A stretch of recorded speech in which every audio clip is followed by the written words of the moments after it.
Hey everybody, it's Jeremy. Welcome to turn one of our Nazca game.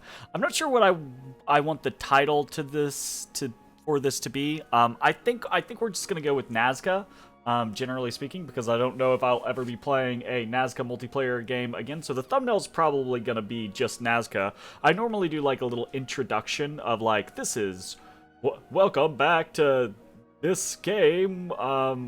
Where we're playing this nation. So I guess for this particular run, it's going to be welcome back to Lucid's 2022 tournament game 5, where we're playing Nazca. But that's a lot to say every single time, so I might just default to welcome back to the Nazca game, because you know what it be, right? Anyways, this turn 1. Turn 1 tends to be very light on what can actually be done, right? So we're not going to have a lot to discuss on what we're actually doing, but there's a lot to discuss as far as players in the game, positions in the game, the map itself. So we'll be seeing the map for the first time. We'll get to discuss a whole lot of things like that.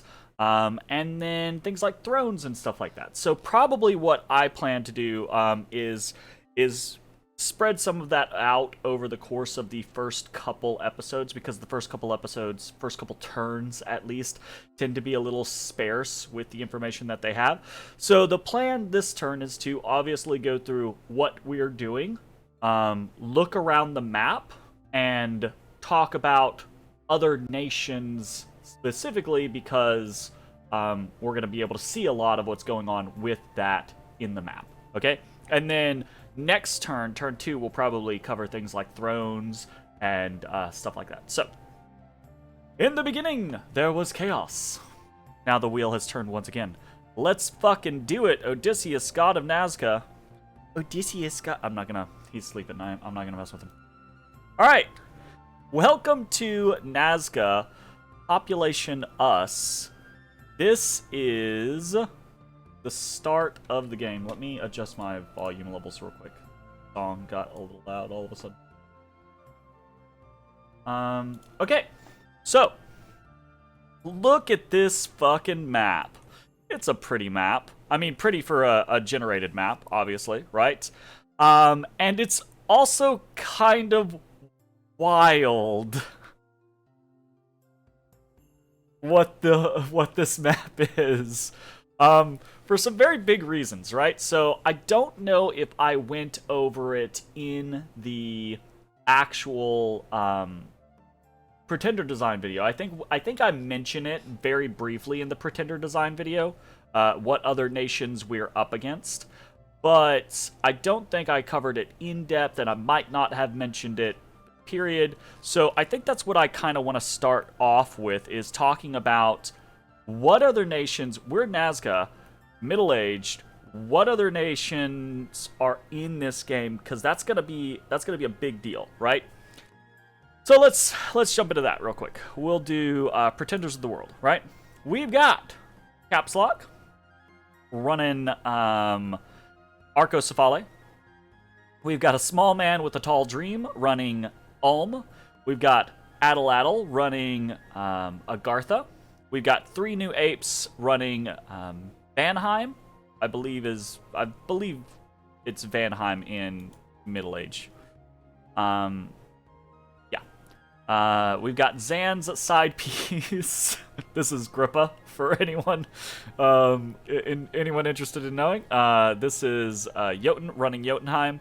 We've got Wall running Vanarus. We've got Dan Fazar running Ashdod. This is RCK, I believe.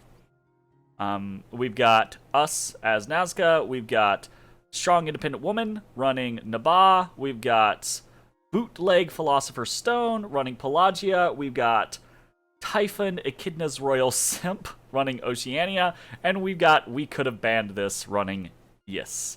So, we've got Arco, Ulm, Agartha, Vanheim, Jotunheim, Vanarus, Ashdod, Nazca, Nabah, Pelagia, Oceania, and Yes. Let's talk about the elephant in the room. 3 underwater nations in this fucking game. That is intense. That's a whole lot of intense. And kind of dangerous, especially in the way that this game got designed.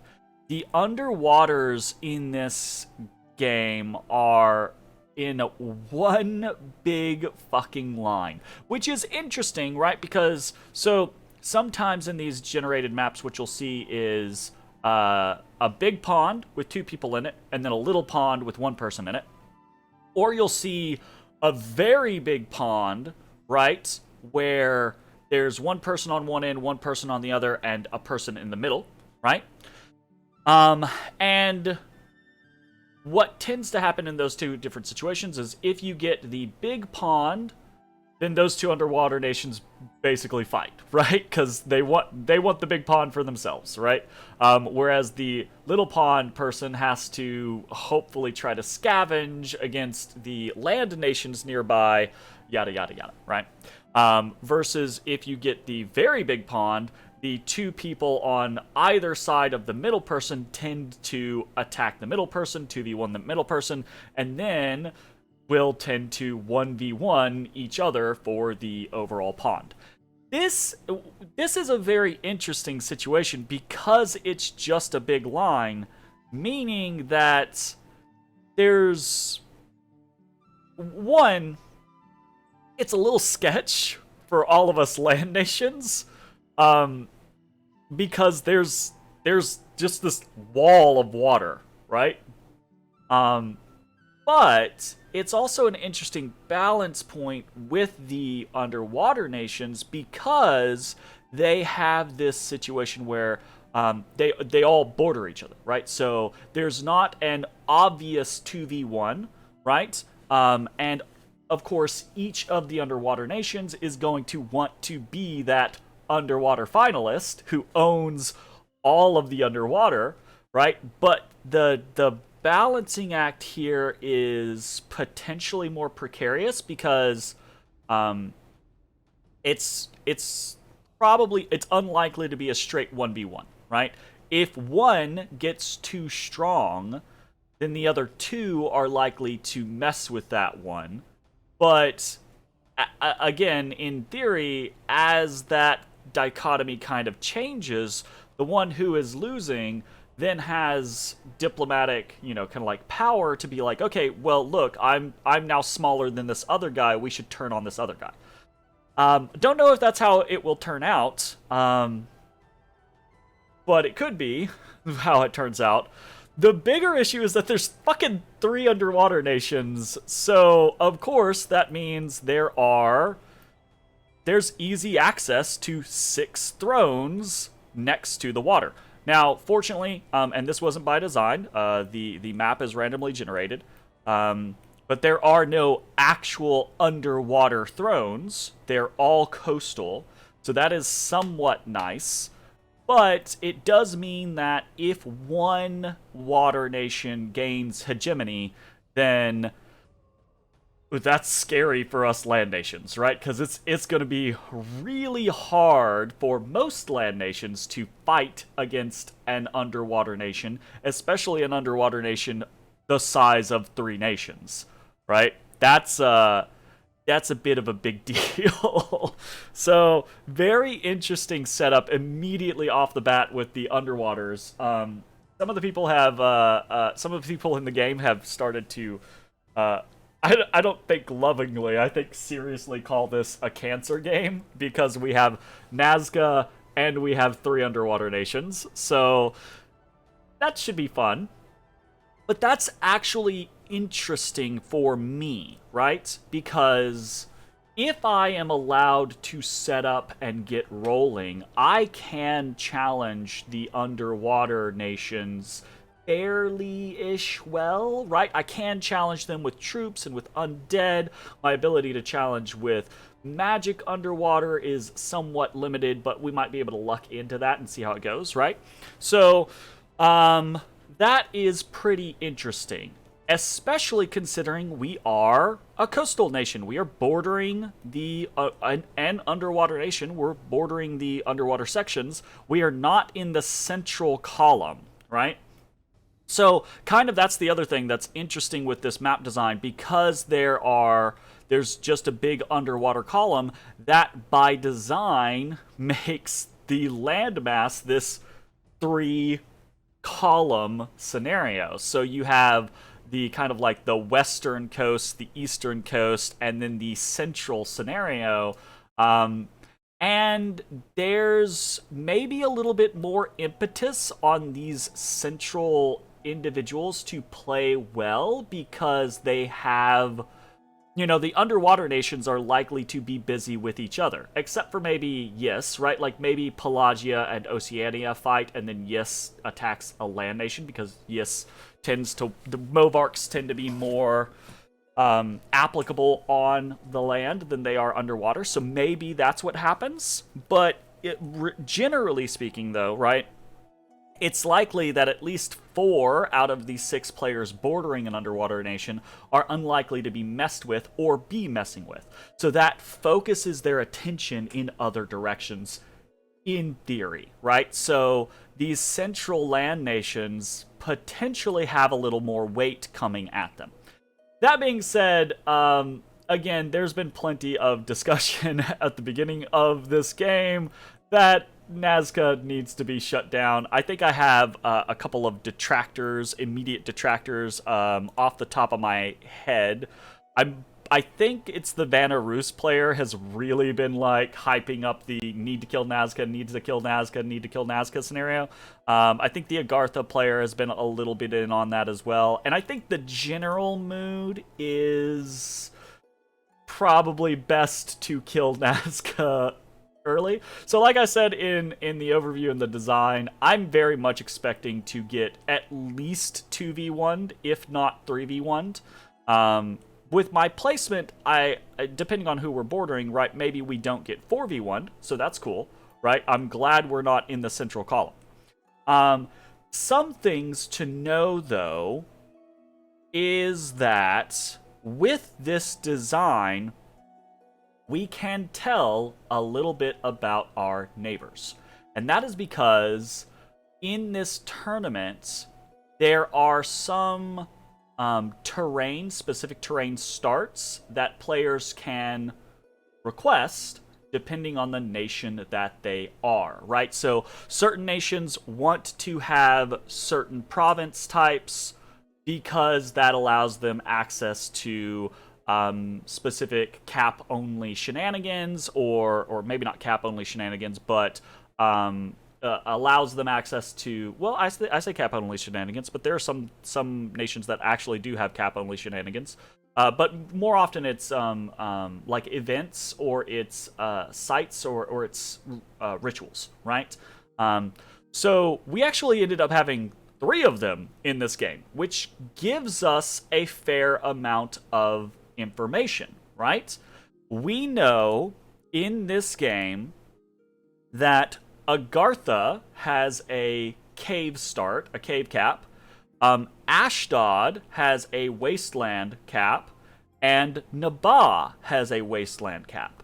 And because this is a generated map, we know the distances. We know 1, 2, 3, 4 to the west of us is going to be a cap. 1, 2, 3, 4 to the east of us is going to be a cap. Meaning 1, 2, 3, 4 to the south of us.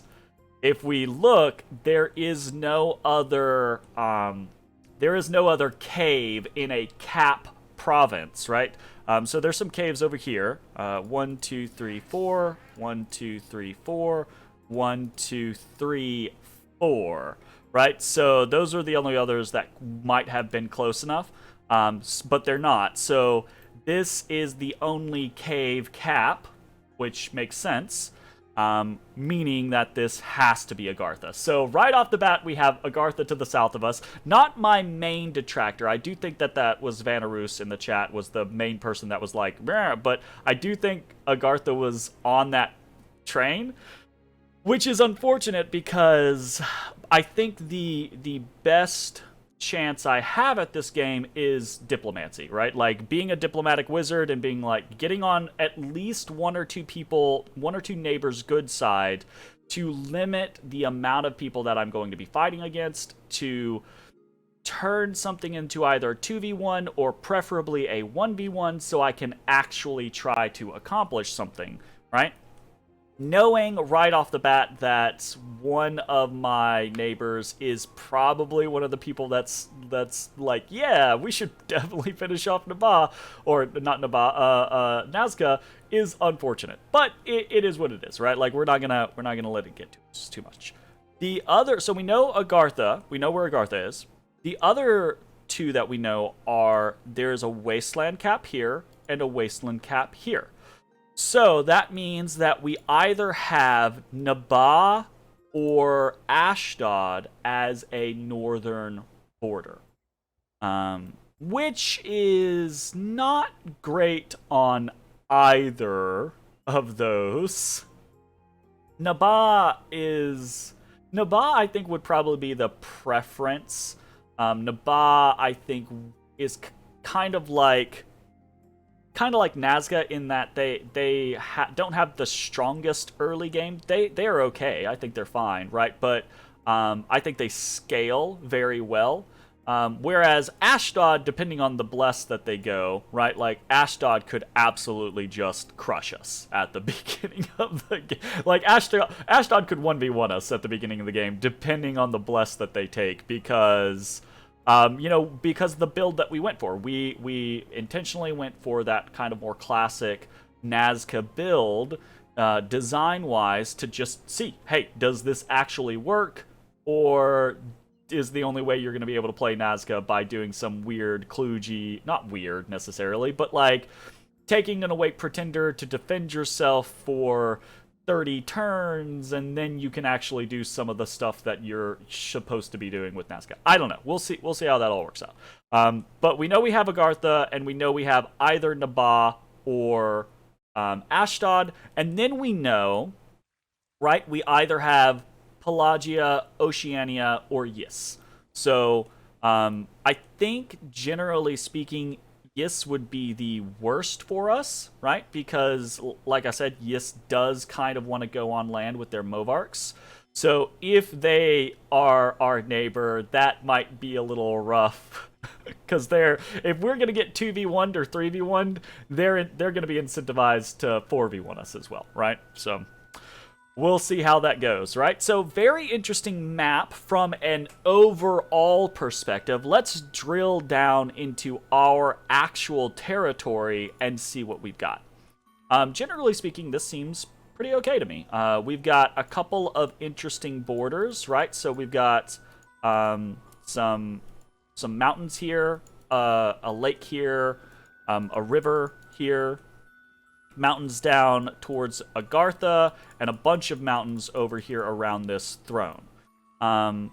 What we don't have, and this is actually something that I've noticed about this whole game, is we don't have a lot of good farmland, unfortunately. So this is a farmland down here, right? But it's also a farmland mountains, so that actually kind of nerfs it a little bit. Same for this one, and same for this one. So these are both thrones, gonna be contested. Unlikely for them to be easy because they're all tier 2 thrones, right? So there's difficulty there. And then we have no other farms aside from this one that is also a throne. So we got 3 farm thrones, 2 of which are farm mountains, which are nerfed, and then we have a farm mountain. So that's unfortunate. We do have 2 large provinces up here in this corner, right? And this is a large plains, so it's probably going to be good, just not as good as a large farm would be. But that's really close to the border. I mean, that is a contested province for whoever this is, whether it's Ashdod or Naba. I do think that it's neat that we have an underwater contested province here in Underhome on our Ashdod or Naba province versus our Agarthan province, because Agartha should be able to get into the water relatively easy, but Nabah Ashdod has a more difficult time. Not a difficult time for Ashdod, but a more difficult time, meaning that we might be able to take this a little more at our leisure. So that's good. But the way that it's looking like we don't have a lot of really good options. And even another scenario. So we've got farm, that's 2.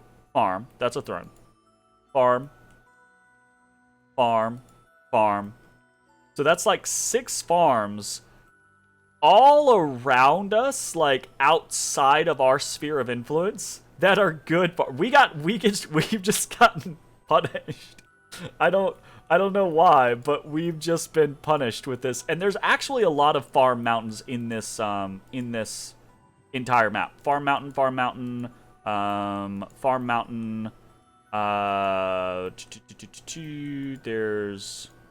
There's quite a few of the farms. I think it's like 40% of the farms or something like that on this map are adulterated farms. They're nerfed farms, and we got a fair amount of them.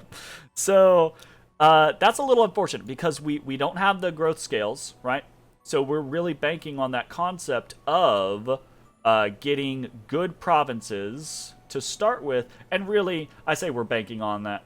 What I'm expecting to die by turn 20. That's what I'm banking on, right?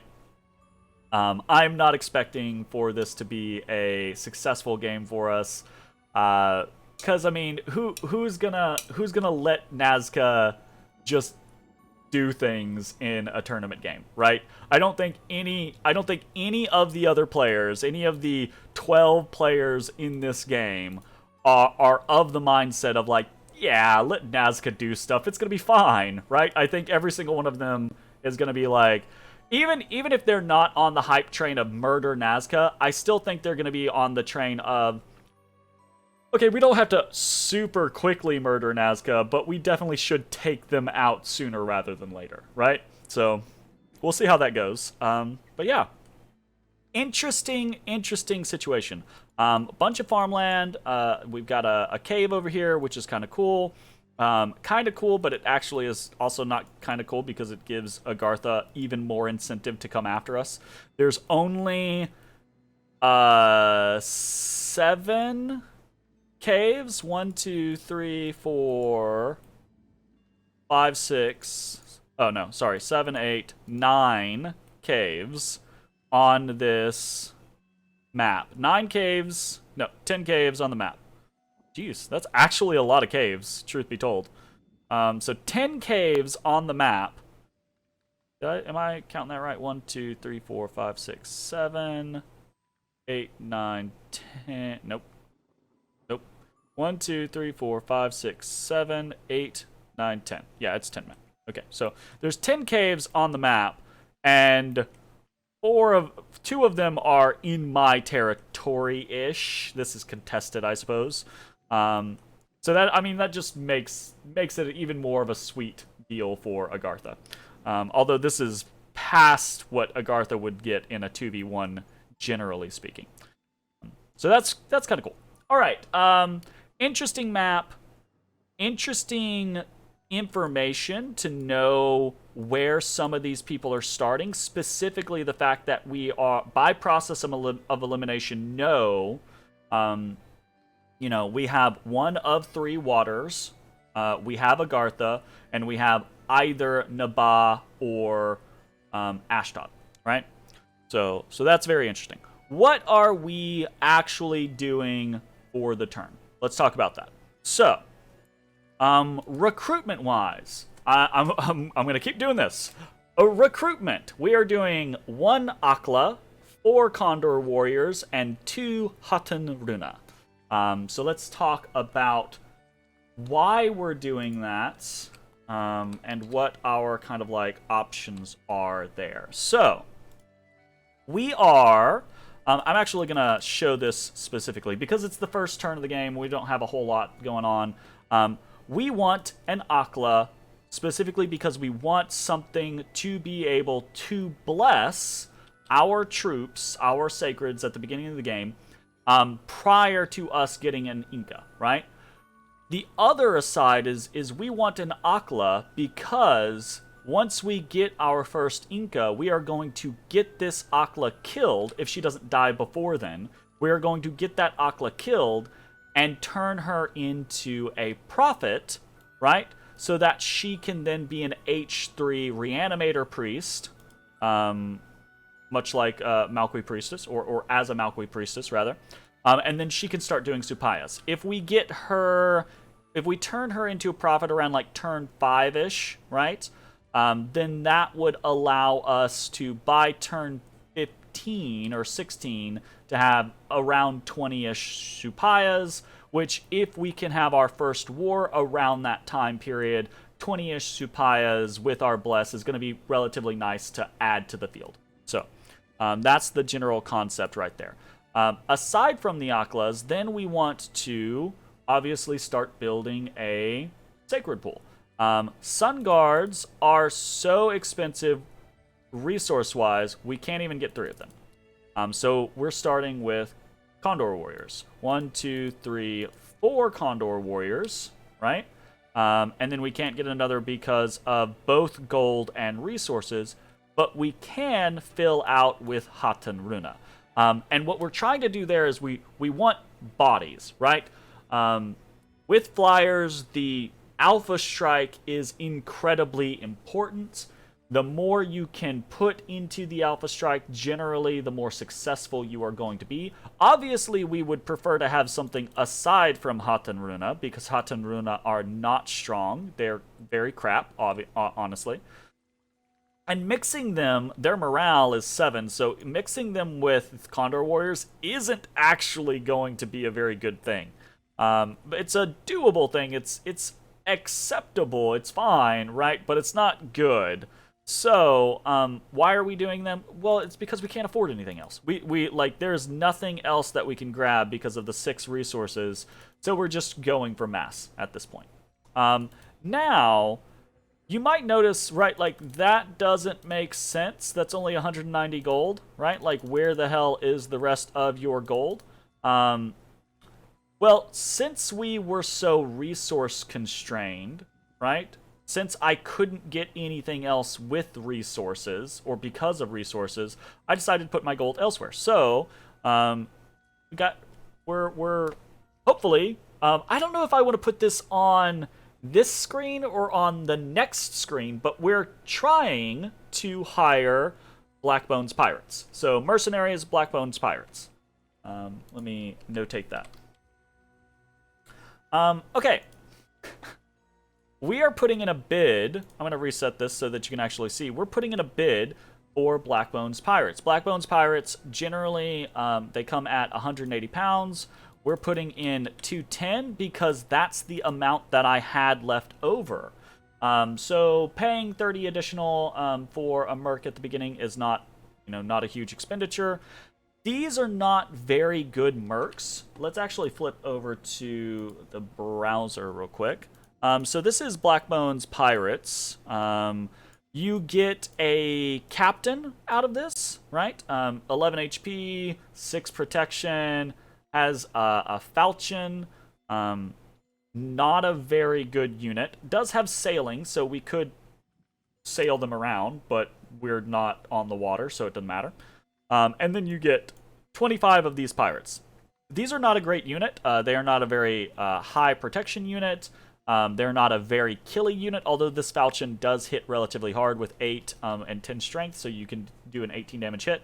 But it doesn't really matter. The issue is, flipping back, is that we do not have a way to expend the gold that we have, the 210 gold that we have, for power. And we need power as quickly as possible, right? If we don't get this merc, fine, whatever, right? But if we do get this merc, that is going to make our initial expansions next turn that much safer, right? Because we do not have a alpha strike of of flyers yet. We do not have a critical mass of flyers yet. So having, because these guys suck, right? These human warriors with maces, they're undisciplined. They're going to die in droves. I say they suck. They're actually maybe a little better than the pirates. But the undisciplined means they're just going to run forward in a mass, right? And they're going to die. Getting the mercenaries will give us a more critical mass, right, that we can utilize to help us expand the first couple times. We probably will not hire them a second time unless they come out of this expansion unscathed, right? But even then, at that point, we're probably going to have other things that we would rather put our money to. This is potentially a double-edged sword, right? Like, not having this 210 next turn to put into other things is going to be a big deal because we do not have very much income. Our scales are pretty much trash. We have no growth. We are not going to scale up. Our income is going to be solely reliant on us actually taking land, which, if you remember while we were doing the Pretender design tests, this build is not especially good at, right? Like, I was getting between 12 and 15 provinces consistently, which isn't great. That means expansion is very risky and tends to lead to decent attrition and does not tend to have good results. So this is probably going to be a very dicey situation. If we get these mercs, though, I feel relatively confident that we will get that 12 to 15 mark, right? Because it's going to give us that first couple, right? Probably looking up into this range for initial expansion, because I don't think we have to worry about the water side too terribly much, again, unless we're bordering Yis. So yeah, I think that's the general game plan there. What else are we doing? We are attacking, not just moving, but actually attacking into Bara with our Runanacha, or Runanaka. We do have the scout set to retreat. This could be somewhat of an issue, because if we lose the scout on the retreat, that can really suck, because we're kind of flying blind for a little while. But this gives us more particular information, and during my testing for expansion and things like that, I found that it's really important to have good information on the areas around you, right? Just having the generic report of, oh, there's a couple of heavy infantry in this province, versus knowing that there's 12 heavy infantry, not 6 heavy infantry, can be a big fucking deal in these first couple of turns, right? And even the difference between, like, 4 heavy cav and 6 or 7 heavy cav can be a very, very big difference in our starting expansion armies. So hopefully we do not lose this. I've been very mixed results. I've done some expansion testing where I send out my scouts to ping provinces and I never lose them, ever, right? And then I've done other expansion testing where I send my scouts out and I lose them every time I ping. So I don't know, right? Like, this is a risky situation, but we're risking it for the reward. We want good information so we know where we can attack, and that's that. Now, why am I going into Bara instead of into any of these other locations? Primarily, it's just because I think we want to head towards the Mighty Pillars and Amul, right? I think these are the places that we want to contest. If we can get up there and get to these 2 large provinces, because we know they're large because they have houses in them, right? Then that's probably going to be some of the best, if not the best, land in our territory. Things in our cap circle, we're pretty much guaranteed to get, and what we're also looking at, right, is the idea of we move into something like Bara, right, next turn. Then the turn after that, we move into Forest of Pine with a reinforcing army, right? And then we can move into something like Amul or the Mighty Pillars. Preferably Amul, right? If we're able to actually take whatever's there. But it's just going to depend on how attrition goes, whether or not we actually have the ability to take these provinces, because we might find out that this is like a 60 fucking barbarian province, which means we're going fucking elsewhere, right? Like, ain't gonna happen. So yeah, we just gotta see how that happens. The only other thing that we're doing is researching with our god. We have 64 research ability here, so 64 research is pretty good. We're immediately rolling up conjuration, going straight for conjuration level 3 for condors, right?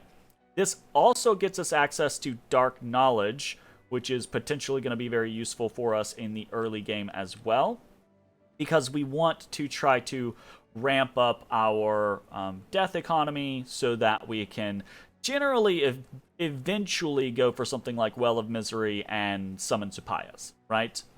That's the kind of game plan. So yeah, that should be pretty good. Thanks to the fact that our Awake Pretender has a lot of research, we're going to knock out Conjuration 1 in 1 turn. Conjuration 2 will take 2 more turns after that. And then Conjuration 3, I think we should be at Conjuration 3 by turn 7, I believe, is the general time frame that we were hitting. So we should be pretty good. The scenario, though, is even if we hit that, right, we're not going to have enough air gems to cast our first summon condors unless we can get someone to trade with us, or we alchemize, right? Or we get lucky and find some sites along the way. So, anyways, that is it. Very interesting layout of the map. Very interesting starting positions, knowing some of our neighbors already, or some of our potential neighbors. Kind of unfortunate layout for us, it seems, in that we don't have any really obvious super mega awesome farms that are close or nearby, right? Or you know, you get what I'm saying. So that is a little unfortunate, but I think overall this is kind of neat. So yeah, we'll see if we can get these mercenaries. We'll see if we can have some decent starting expansion, question mark, and we'll go from there. Thanks for watching. We'll see you next time. Bye-bye, everybody. Hey, everybody. Thanks for watching. If you enjoyed the video, consider leaving a like, commenting, or subscribing. It really helps me out. If you'd like to see me live, head over to my Twitch at twitch.tv/thedistanthorizon.